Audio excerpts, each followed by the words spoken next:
Good morning all of you. आज मैं battles of Panipat and there impact की बात करूँगा। पानीपत के 3 युद्ध इतिहास में प्रसिद्ध हैं। लोधी मैं इंट्रोडक्शन दूँ पहले आपको। लोधी वंश का परिचय। लोधी वंश का शासक इब्राहिम लोधी अपने स्वभाव से एक घमंडी शासक था। उसके समय तक दिल्ली सल्तनत अपनी अंतिम सांसें ले रही थी, अर्थात पतन की ओर अग्रसर थी। उसके शासनकाल के दौरान भारत छोटे छोटे राज्यों में विभाजित हो चुका था। इब्राहिम लोधी के शासनकाल के दौरान ये राज्य अपने स्वतंत्र अस्तित्व के लिए सदा आपस में लड़ते रहते थे। ये संपूर्ण घटनाक्रम 16वीं सदी का है। इसी सदी में पुरानी दुनिया में बहुत सी युग परिवर्तनकारी घटनाएं घटित हुई थी। भारत भी इसका अपवाद नहीं था। भारत के तत्कालीन राजनीतिक स्थिति का लाभ बाबर ने उठाया तथा यहाँ 1526 ईस्वी में पानीपत के प्रथम युद्ध में इब्राहिम लोधी को हराकर मुगल साम्राज्य की स्थापना कर दी।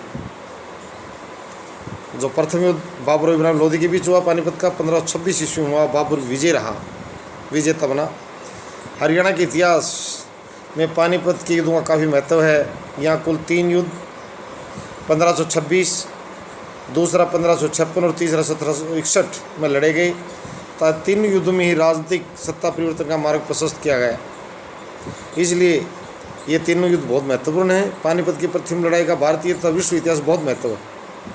ये लड़ाई 1526 ईस्वी इब्राहिम लोधी तथा उमर शेख मिर्ज़ा के पुत्र बाबर के बीच हुई थी। बाबर का पूरा नाम जहीरुद्दीन बाबर था। बाबर अपने पिता की ओर से तैमूर वंश से संबंध रखता था, जबकि माता की ओर से चंगेज़ खान के मंगोल वंश से। इसी तरह उसके नस्ल मध्य एशिया के 2 सूरवीर वंशों का खून दौड़ता था। बाबर तुर्की वंश का चुगताई तुर्क शासक था, परंतु भारतीय इतिहास में उसे मुगल कहा जाता है। ये 11 वर्ष 4 महीने के आयु में परगना की गद्दी पर बैठा था। 11 वर्ष 4 महीने के आयु में परगना की गद्दी पर बैठ गया था। अपनी आत्मकथा तुझ के बाबरी में लिखता है कि हिजरी 899 के रमजान माह में 12 वर्ष के आयु में परगना देश का शासक बना। बाबर अपने साम्राज्य का विकास और प्रसार करना चाहता था, परंतु उसके गृह क्षेत्र के आसपास की संभावना न के बराबर थी। इसलिए उसने अपना सारा ध्यान भारत की ओर लगाया। भारत की तत्कालीन राजनीतिक दशा के विषय में उसने अपनी आत्मकथा में लिखा है। उसमें सारा हिंदुस्तान किसी एक शासन के अधीन नहीं था। अब तो अनेक छोटे छोटे राजा राज्य कर रहे थे, तब प्रत्येक अपने आप को सम्राट समझता था। उसकी अपनी गृह राज्य में स्थिति कुछ खास नहीं थी। इस विषय पर मध्यकालीन फारसी इतिहासकार फरिश्ता ने लिखा है कि भाग्य का फुटबॉल शतरंज के राजा तरह बाबर के एक स्थान से दूसरे स्थान पर भटकता रहता था और वैसे ही ठुकराया जाता था जैसे सागर के किनारे कंकर को। इन परिस्थितियों उसने भारत की ओर प्रस्थान किया। भारत में इसमें अफगान वंश का शासक इब्राहिम लोधी शासन कर रहा था।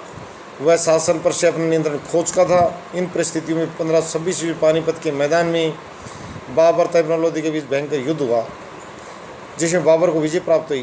परिणाम स्वरूप भारत में अफगान वंश शांत हो गया और एक नए वंश मुगल का शासन आरंभ हो गया। A.L. श्रीवास्तव लिखा है, यद्यपि इब्राहिम लोधी में योग्यता तथा बुद्धि का पूर्ण अभाव नहीं था, फिर भी उसे दुख विफलता भुगतनी पड़ी। वह वीरता निर्भीक योद्धा था और एक सफल सेना नायक था। वह ईमानदार तथा परिश्रमी था। पानीपत प्रथम युद्ध ने शासन की दृष्टि से युग बदल दिया।